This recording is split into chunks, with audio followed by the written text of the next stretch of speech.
Guys यो चाहिँ हाम्रो चण्डी पुर्णेको पूजा है। यहाँ एउटा कुखुरा छ, यहाँ चाहिँ अर्को कुखुराहरू छ। अब यसलाई हल्का पालपुल गर्न बाँकी छ। यही हो हाम्रो चण्डी पुर्णे।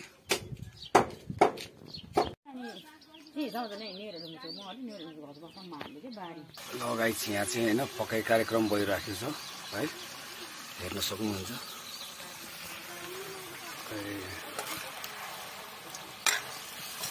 लोकल कुखुराको मासु आज पूजा हो नि त हैन, खानुपर्छ बेला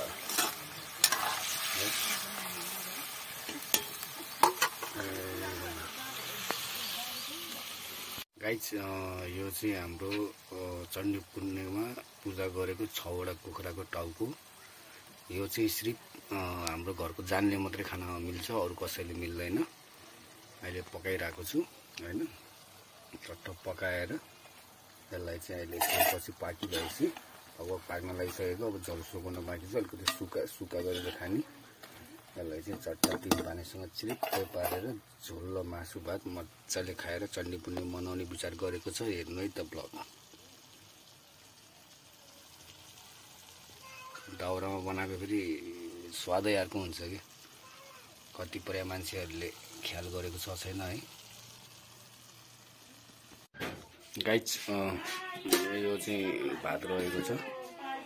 आज पूजा हैन, पाहुना साउना छ छैन थाहा छैन, त्यो त आउँछ कि आउँदैन। आए त छ के रे। यो चाहिँ तपाईँ पूजाको कुखुराको झोल मासु अब कस्तो भयो रहेछ हेरौँ है। झोल मासु यो चाहिँ कुखुराको झोल मासु, यो लोकल कुखुराको झोल स्वादै अर्को हुन्छ। र यो चाहिँ अघि मैले बनाएको 6 वटा लोकल कुखुराको टाउको। अब यसलाई चाहिँ म तपाईँलाई चट्ट लागेर, यो चाहिँ 3 पानी, यो चाहिँ शीतन चल्दो रहेछ है। के गर्ने हेरौँ अब कस्तो हुन्छ ब्लग। गाइस सुरु गरौँ है त, कस्तो हुन्छ आजको ब्लग।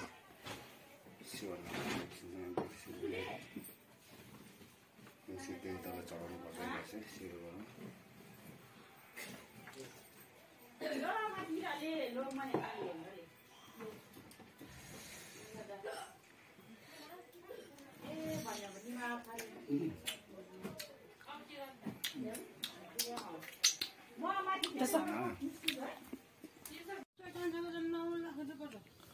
ल गाइस है, अन्तिमको भिडियो चाहिँ यही रहेको छ हाम्रो।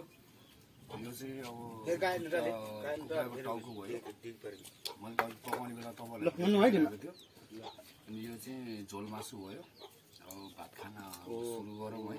आजको है ल ठिकै छ। अब तपाईँहरू बिस्तारै हेर्दै गर्नु होला। आज चण्डी पुर्णेको खाना चाहिँ कस्तो भयो म तपाईँहरूलाई देखाउँछु है, कतिको मिठो छ हेर्नु है ल।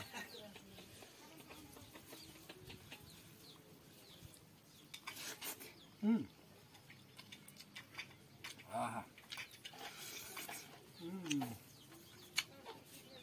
लोकल भनेको लोकल नै हुन्छ क्या। त्यही माथि झन् दाउरामा बनाएको खाना है, यस्तो स्वाद आएको छ आमा।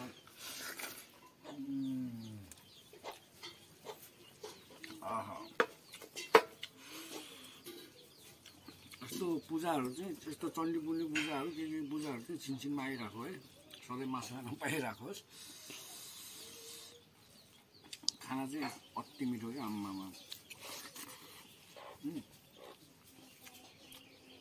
लोकल कुखुराको त्यो माथि शिरमा चाहिँ अलिक पकाउँदा भाँच्छ होइन, ठिकै छ।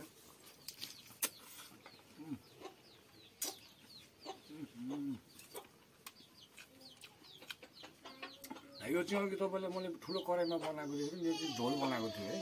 यो झोल मासु, लोकल कुखुराको मासु झोल मासु यस्तो मिठो हो।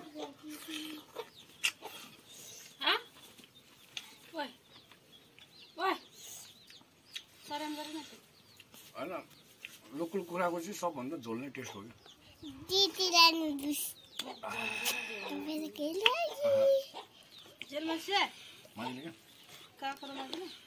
लगाउन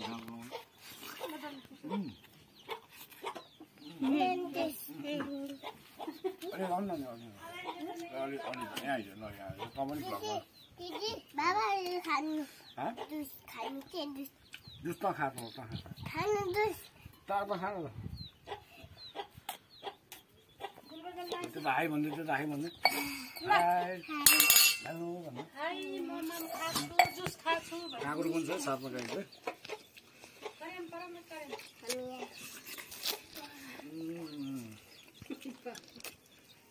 कस्तो स्वादिष्ट भयो नि खानामा यो खाना चाहिँ हेर्नु देश विदेशमा गएर पनि पाउँदैन है गाई चाहिँ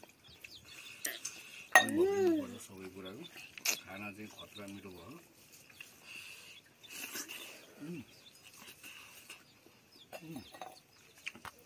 झन् लोकल कुखुरा टाउको छ मिठो भयो नि